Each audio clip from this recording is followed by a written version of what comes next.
svo sem sé, hann einn af þeim sem segja og ég meðverk og hann svona á þessum árum vill hann, sem sé, hann mjög mikið verið sem sé, kynlíf, það má segja það kannski í dag, að hann segir, Renni, veistu það, Inga, að það gert 3 í viku. 3 í viku? Hvernig veist þú það, segi ég? Hvernig hægt að kanna svoleiðis? Hann að segja að það væri allir að gera það 3 í viku. Þá sagði hann, það að gera allir 3 í viku. Hvernig kannar það? Ég spurði að því. Ég spurði bara að því.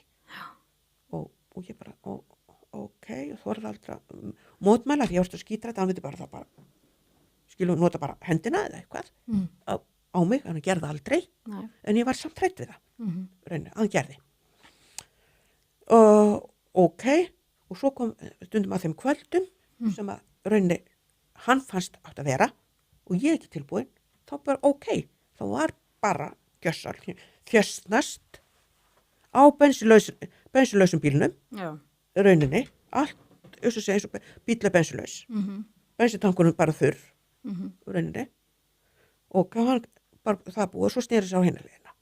Ég bara setti andliti í kottan, svo að börnum mín heyrðu ekki neitt, hálfgrátandi, en hann auðvitað, sér. Þannig að hann hefur nauðgað þér í hjónabandinu? Já. Af því að það var normið að fólk gerði það 3 í viku? Já, og það var þetta var kvöldið. Og þá skiptir engum máli. Hvort það eitthvað bara, ok. Hvort þú er til eða ekki? Nei, það er bara, þessi.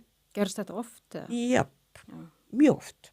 Virkilega oft. Og það hitt var líka, skilu, og mjög að það, en þetta var inn á milli. Já. Það er náttúrulega mjög alvarlegt. Ég auðvita og mörgum senna kærið hann fyrir reyndanauðgun í hjónabandi en tapaði málinu. Tapaði málinu? Já.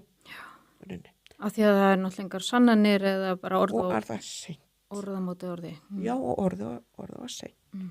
Var sagt. Já. Og hann átti meiri peninga, Reyni heldur ég út af Reyni öllu saman.